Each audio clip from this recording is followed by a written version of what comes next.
welcome back to my channel. My name is Annalise, and in today's video we are doing a Q&A themed around Valentine's Day. So I'm not too sure when this video is going to come out. Valentine's Day may have already passed, but nonetheless, this video is all questions about my dating life, my single life, how to be single, and coming out, and all fun stuff like that. So I'm so nervous for this video. I don't know why I find it so difficult to talk about my personal life on camera, but for some reason I do. Like, I really struggle because I'm a really private person. I want to keep everything to myself, but I love you guys so much and I want to share absolutely everything about my life with you guys, so I struggle trying to balance the two. But today I am answering your questions about my dating life and all that fun stuff. This is actually my second time filming this video. The first time I filmed it, I was so nervous and I was like, you know what, I'm just gonna have a glass of wine to relax.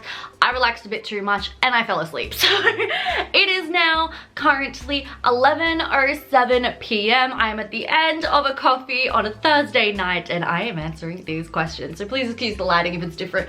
I am filming at night. So without further ado, let's get into it. The first question is the most popular question that was asked, so I thought I'd just answer it and get it out of the way, and that is, am I currently seeing anyone? And the answer to that is no. Your gal is single and happy. I'm not bothered being single. I feel like a lot of people, especially around this time of year, around Valentine's Day, really hate being single.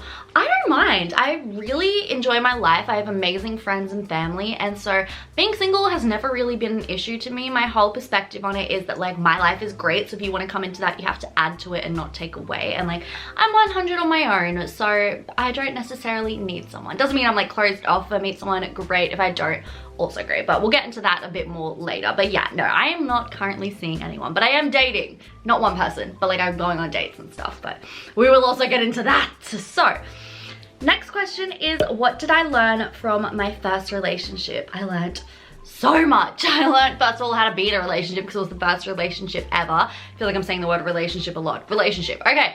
I also learned my priorities in life and what is non-negotiable for me, and that's not a negative towards my ex. It just means like we were on two different life paths and wanted different things, and that's totally fine. And I'm on a different life path to a lot of my friends as well, which I'm not, you know, I'm not leaving my friends. I love them to pieces. They're stuck with me forever. But, you know, it just made me realize a lot of my morals and values that I didn't know were so important to me earlier before my relationship, and what I really want out of life. So I learned that I'm a very career-driven person. YouTube is my passion. It is my life. I want to say my love life, but that just sounds weird. I want to say it's my love and my life at once, and I came out with love life. Okay.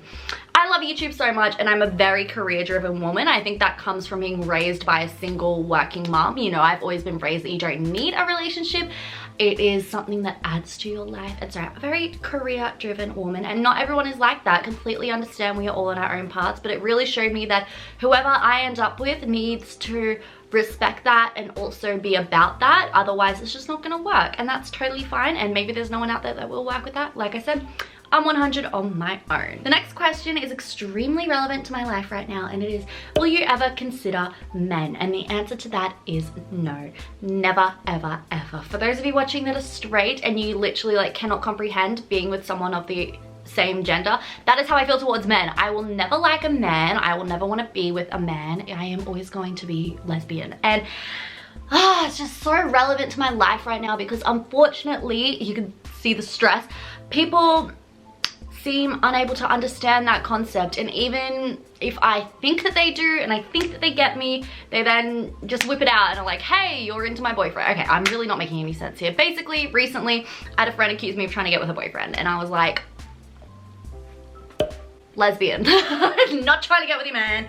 Not trying to get with any man, actually. So take a seat, hon, because that's not me. Sorry, I went into a bit of a rant there, but clearly a bit of a touchy subject right now for me because I'm very upset about that. So yeah, no hate to this person. It's just in my personal life right now. It's been really relevant and really upsetting to me. So lesbian forever. Was in the closet for 21 years. I am not going back. And leading on from that, the next question is, what is usually the type of girl that you're most attracted to? So I didn't think that I had a type until recently. My friends were like, hun, you have a type. And I was like, oh, you're right, I do have a type. And I feel like you guys won't expect it because I feel like y'all think my type would be like Ruby Rose, which my celebrity crush. However, my actual like type in real life is femmes. So femmes are basically girly girls. So I would be not necessarily girly girls, but like, you know, girly-ish, I guess you could say it. So I would be considered a femme, And yeah, my type is femmes, usually with darker hair, because I feel like if it's blonde then we kind of look like sisters and that's just weird. So, and also girls who like to work out, which is ironic because I hate working out. But yeah, that is my type, but I'm not like pigeonholed or whatever. I don't know, I'm not even really looking for anything, so we're just vibing. Next question came from my YouTube community page, and it says, for your next relationship, would you be as open as with your first one? I like show them in videos. I can imagine it must have been a tough decision to be so open on YouTube and social media about something private. Showing the good also means showing the difficult. How would you deal with that in any future relationship?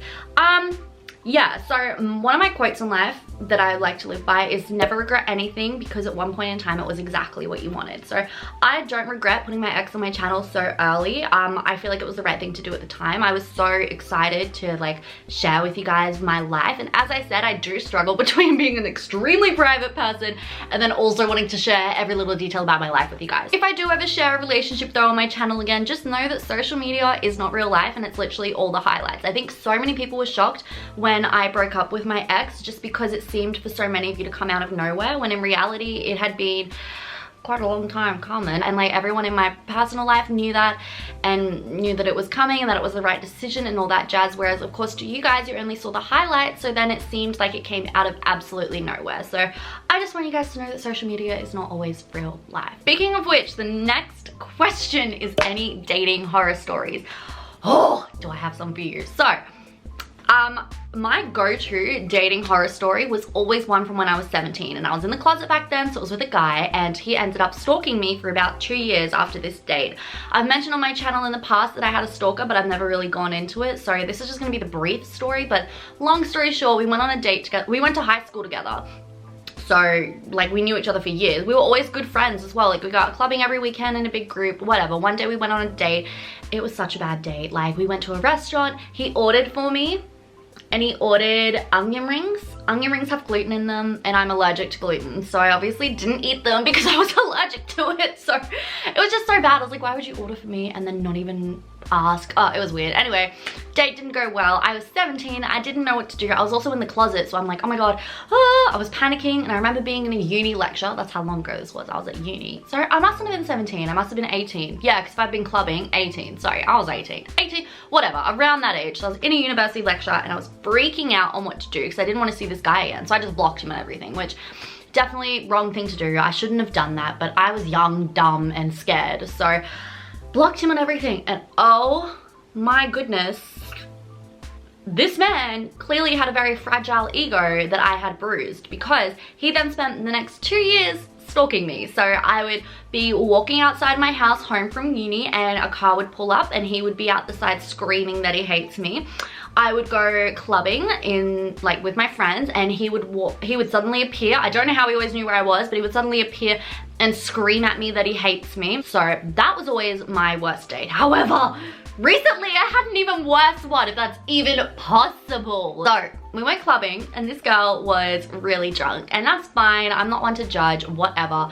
But if you're gonna get so drunk to the point where you act like a completely different person, and that's not a nice person, maybe hold off when you're like with someone new, you know what I mean? So we go to this club, and oh my gosh, this girl goes up to the bar, and she's so drunk, so she's typing on her phone, like instead of talking to me. I definitely could have heard her over the music, but she was typing on her phone, and she was like, I'm gonna ask out the bartender. And I was like, excuse me, what? I was like, what? And she's like, the bartender's really hot, I'm gonna ask her out. And I was like, are you serious right now? She's like, yeah, I'm gonna do it. And I was like, all right, go ahead.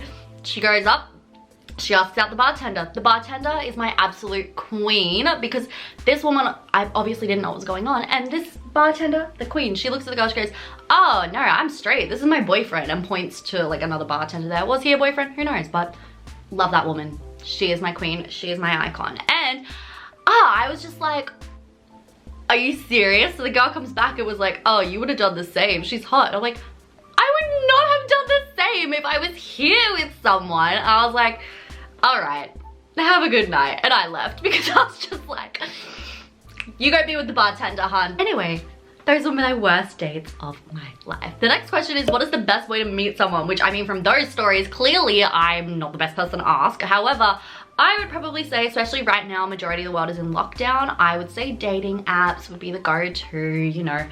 I was on dating apps for a while. I'm not anymore because I just, nah. But dating apps is always a good way to meet people. That's my recommendation. Next question is completely different to that, but it's, do you want to get married and have kids, and would you see yourself carrying a baby?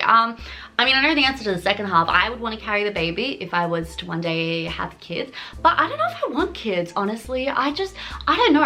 Right now, I don't want kids at all, but I was talking to my mom and my pop, who's my grandpa, about this, and they both said that at my age, they didn't want kids either. So my pop was like, I'm never having kids at 21, and my mom was like, I'm never having kids at 21. And obviously they had kids because I'm here, so for now, I don't want kids at all. I really do not want kids. I am 100 being the cool auntie that like just appears every now and then.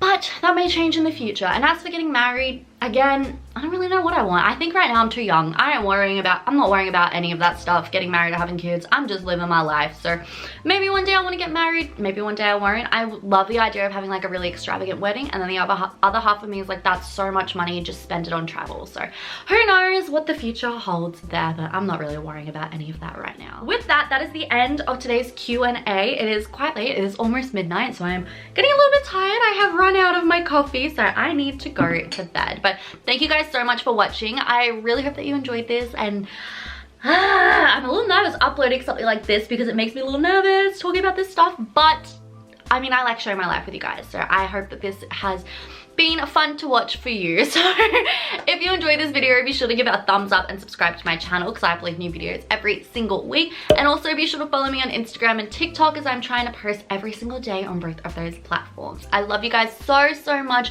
Thank you so much for watching, and I'll see you in my next video. Bye.